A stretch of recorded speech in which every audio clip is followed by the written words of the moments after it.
What's going on, guys? Welcome back to my second channel. My name is Isaac, and today I'm going to be talking about the Nintendo Direct that just happened during E3, because I didn't really care. Admittedly, I just don't really care that much about what the other, companies and brands have to say.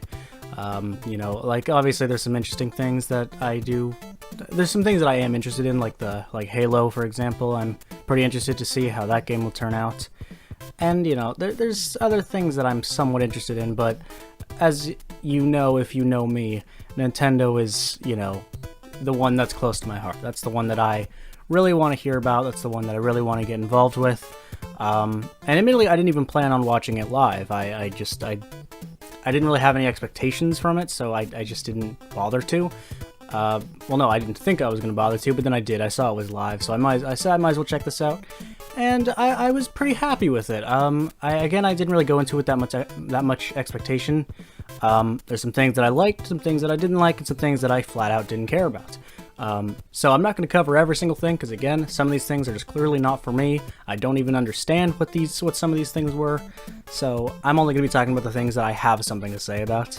But yeah, overall, this was definitely one of the better directs of the last couple of years. And yeah, there are some things that I'm looking forward to, so I just want to go in order of presentation, but again, some things I will be skipping over. So first of all, the only thing I was expecting from this direct was a new Smash character. I didn't really have any expectations as to who it was going to be, because I knew it wasn't going to be any of the main ones that people want. But what I wasn't expecting was Kazuya. I think that's how you say it, but I genuinely do not know. I have never once heard someone say that they want this character in Smash, and by that I mean I've never heard of this character once. But most people seem to be pretty happy about it. I think most people are just more disappointed that they didn't get some of the bigger characters that people wanted, but most people seem to be pretty happy with it. I have no problem with the addition to Smash. Like, there's so many characters in Smash that I don't really know that much about because of how many characters there are now. So yeah, if people are happy with it, then, I'm happy about it. I just genuinely don't really care that much about the character. I don't know anything about the character. Nothing about this character interests me whatsoever. But if people are happy about it, that's great. And we also got shown Mario Party Superstars, which part of me was like, why is there already a third game on the Switch? A third Mario Party on the Switch? Maybe because Mario's Top 100 people didn't really like. But yeah, I found it a bit weird that we're already getting a third addition to the Switch Mario Party lineup. But admittedly, this one looks the best. This one looks pretty fun compared to some of the other ones. Like Mario Party 9 and 10 were a big bust in my opinion. I never played Super Mario Party on the Switch. I don't really know anything about it. And yeah, Mario Party Top 100 people weren't very happy about it.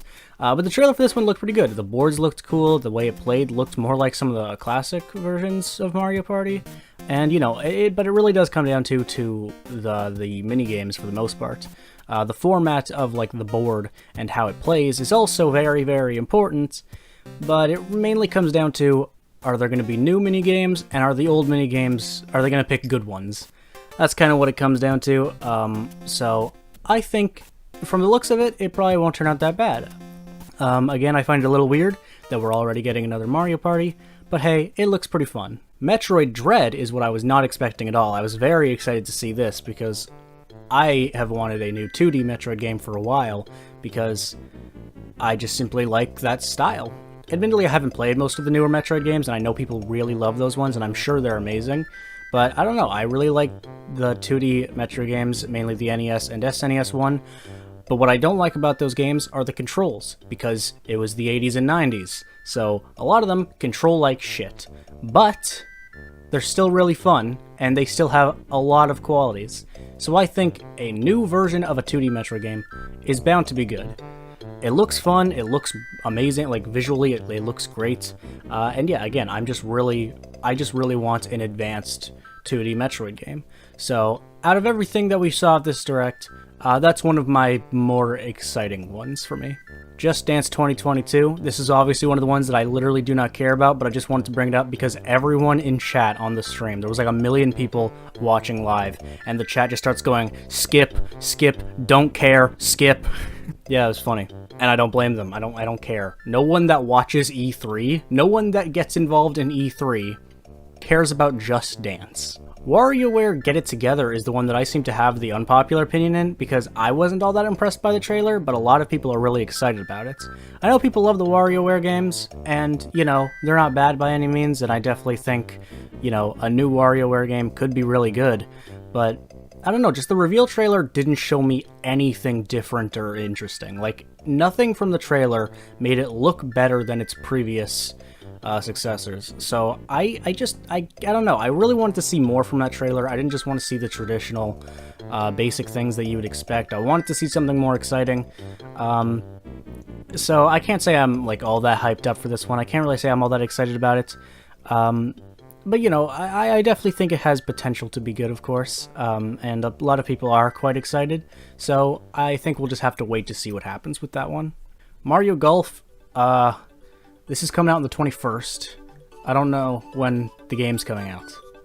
I literally don't remember when Mario Golf's coming out, but it's coming out very soon, and I gotta be real with you, I don't understand.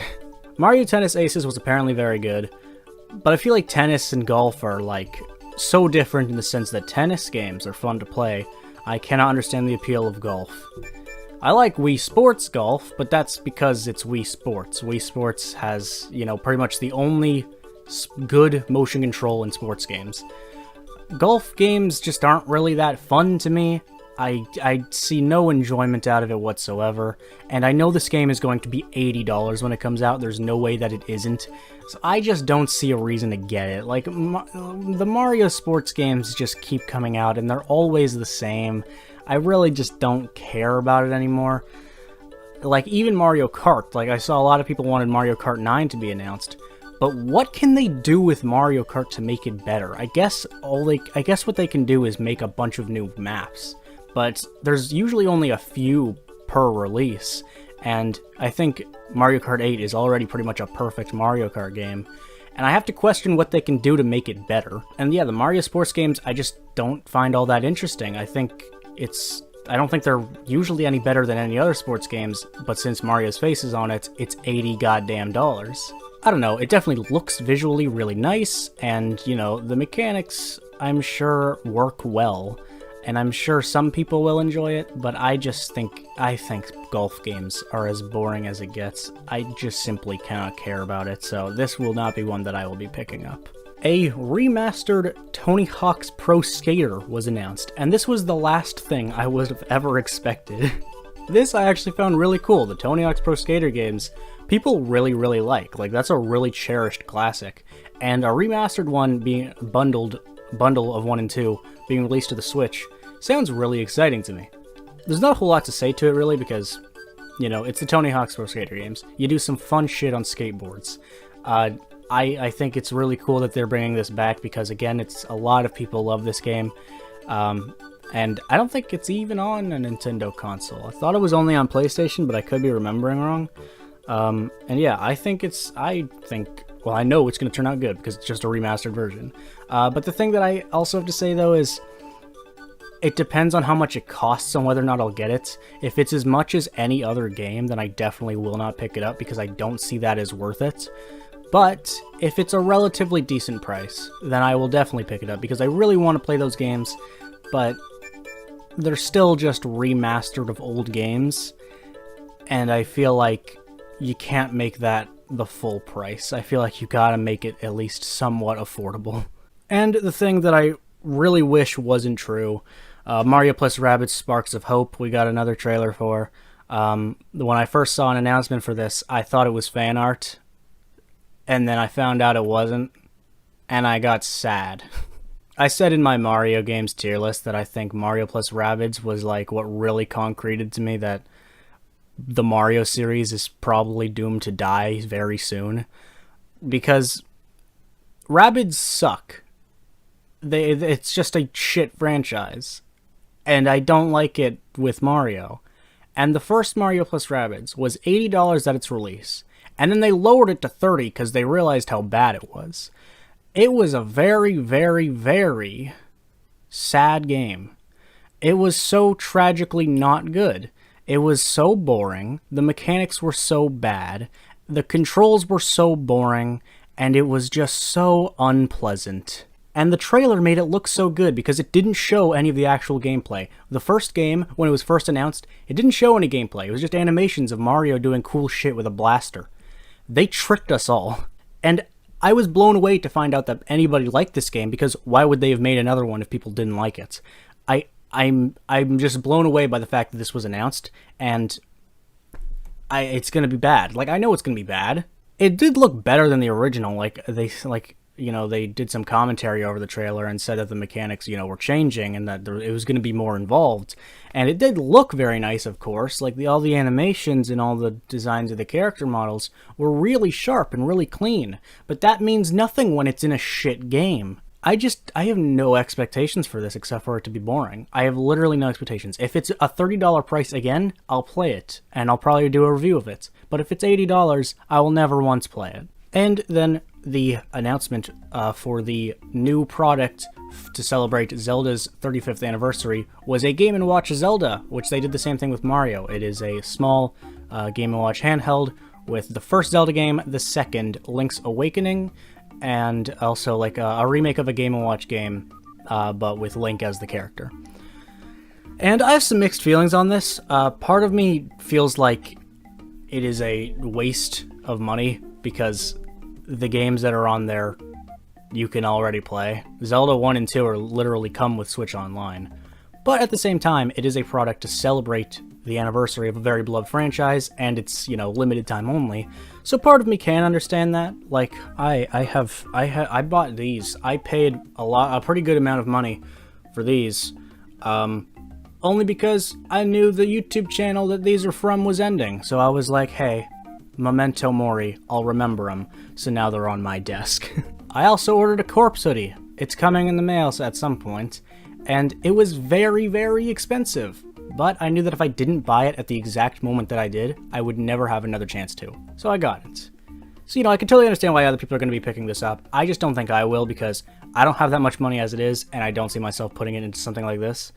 But it is still a cool concept. It is definitely interesting. I just don't know how much it's going to cost, and I have a feeling whatever the price is will not interest me.